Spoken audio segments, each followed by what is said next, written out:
Tuhan sertamu. Inilah Injil Yesus Kristus menurut Santo Markus.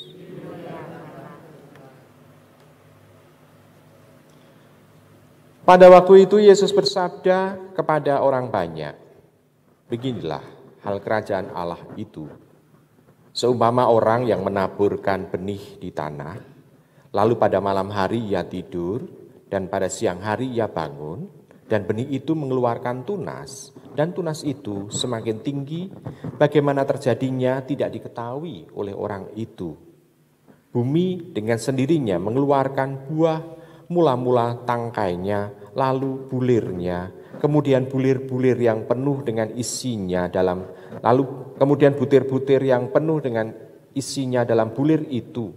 Apabila buah itu sudah cukup masak, orang itu segera menyabit, sebab musim menuai sudah tiba." Katanya lagi, dalam hal apa hendaknya kita membandingkan kerajaan Allah itu, atau dengan perumpamaan manakah hendaknya kita menggambarkannya?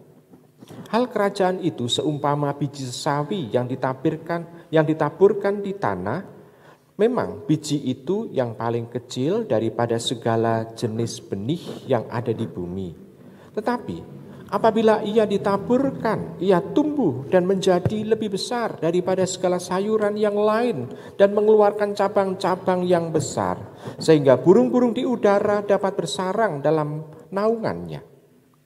Dalam banyak perumpamaan yang semacam itulah ia menceritakan firman tentang mereka sesuai dengan pengertian mereka, dan tanpa perumpamaan ia tidak berkata-kata kepada mereka, tetapi kepada murid-muridnya ia menguraikan segala sesuatu secara tersendiri. Demikianlah Injil Tuhan kita. Ibu, Bapak, saudara-saudari yang terkasih dalam Yesus Tuhan, tidak ada cara lain kalau Tuhan itu berbicara mengenai kerajaan Allah itu tanpa perumpamaan. Karena kita itu tidak bisa melihatnya, tidak bisa juga merasakannya. Maka perumpamaan adalah cara termudah untuk memberikan penjelasan kepada kita mengenai kerajaan Allah. Ya, dulu pernah saya mengatakan bahwa bagaimana kita bisa menjelaskan mengenai asinnya garam kepada orang yang belum pernah melihat garam ada di pedalaman misalnya. Lalu bagaimana kita bisa menjelaskan mengenai birunya atau indahnya sunset misalnya kepada orang yang buta. Jadi birunya langit dijelaskan kepada orang buta, bagaimana menjelaskannya. Pasti pakai perumpamaan. Karena mereka tidak bisa melihatnya. Nah, demikian juga dengan diri kita. Maka Tuhan itu menggunakan perumpamaan supaya kita itu bisa jelas melihatnya. Jadi bukan semakin untuk membuat orang bingung, tetapi justru membuat orang bisa jelas. Nah, Tuhan mendudukkan diri sebagai pewarta kabar gembira sebetulnya dalam bacaan Injil ini, bahwa Allah itu nyata sekali dan Allah itu menyapa manusia secara konkret. Jadi Allah bukan Allah yang jauh, tetapi Allah yang dekat, Allah yang menyapa. Dia itu adalah yang mempunyai kesabaran yang luar biasa. Kita bisa melihat penabur itu menunggu tanamannya itu dikatakan malam tidur, siang itu juga bangun. Tetapi tidak tahu benih itu bertumbuh dari mana. Yang tahu adalah bahwa dia bisa melihat bahwa benih yang ditanam, biji yang ditanam itu tahu-tahu wis iso tukul itu dari tanah. Lalu juga dengan penantian dia bisa menunggu dengan panen. Kita bisa melihat di sana ada sesuatu yang mau disampaikan kepada kita, yakni adanya proses. Proses yang tidak bisa ditawar-tawar. Proses yang tidak bisa digantikan dengan cara instan. Proses bertumbuhnya dari ditanam biji itu, tanaman dari tanaman itu, lalu bertumbuh sampai panenan. Ditunggu dengan kesabaran. Nah, Ibu, Bapak, saudara-saudara terkasih dalam Yesus Tuhan, Maka kita bisa melihat ada sesuatu yang mau disampaikan kepada kita mengenai kesabaran dari Tuhan itu sendiri untuk menanti dan menunggunya. Nah sekarang bagi diri kita di dalam memberikan kesaksian kehidupan, kita sebagai gereja memberikan kesaksian, kita juga seringkali harus mempunyai kesabaran dalam berproses. Jadi tidak pakai rumus instan. Serba mau cepat. Itu kan generasi zaman sekarang. Tetapi kita bisa melihat instan itu tidak bisa. Kita bisa melihat orang tua pada saat dia mempunyai anak, melahirkan anak bayi tidak langsung bisa dikatakan bahwa seminggu lagi anak ini bisa sekolah. Bayi nggak bisa seminggu lagi sekolah. Pasti akan ditunggu bagaimana proses perkembangannya, bagaimana bayi itu yang tadinya hanya bisa tidur, nanti pada saat dia tidur bisa membalik, nanti pada saat dia setelah agak besar lagi dia bisa berangkang, nanti pada saat lagi anak itu bisa ngeranggeh-ngeranggeh lalu latihan jalan, lalu pada saat latihan jalan itu anak bisa lari, lalu bagaimana proses anak itu berteriak, atau juga bisa ngomong dan sebagainya dan sebagainya dan sebagainya, dan akhirnya bisa bertumbuh berkembang menjadi seorang sarjana. Orang tua tidak bisa menggunakan rumus instan. Yang ada adalah kok orang tua itu dari melahirkan anak pada saat usia yang masih relatif muda orang tua itu, lalu tahu-tahu kok rambut sudah memutih ya, anak-anak juga sudah mulai siap untuk meninggalkan rumah, membuat keluarga yang baru. Proses itu hendaknya tetap harus dijalani. Ibu, bapak, saudara-saudara terkasih, ini baru perkembangan yang ada di situ. Nah, sekarang perkembangan tentang sabda Allah dalam diri kita. Apakah kita juga ingin untuk pakai istilah instan atau juga kita sabar dalam berproses? Kadangkala orang kalau ditanya berproses nggak sabaran.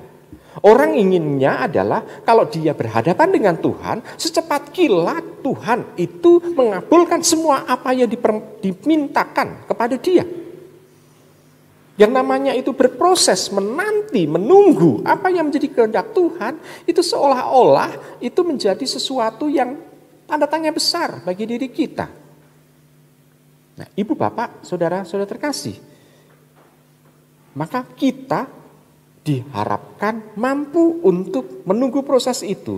Biarlah Tuhan itu bertindak, tidak memperlihatkan gejala-gejala yang mencolok. Kalau gejala-gejala yang tidak mencolok untuk penyakit virus itu kan namanya OTG kan, orang tanpa gejala. Tetapi kalau ini kita perkembangan dari sabda Allah dalam diri kita yang tidak mencolok itu untuk memperlihatkan apa? Kesederhanaan sebetulnya.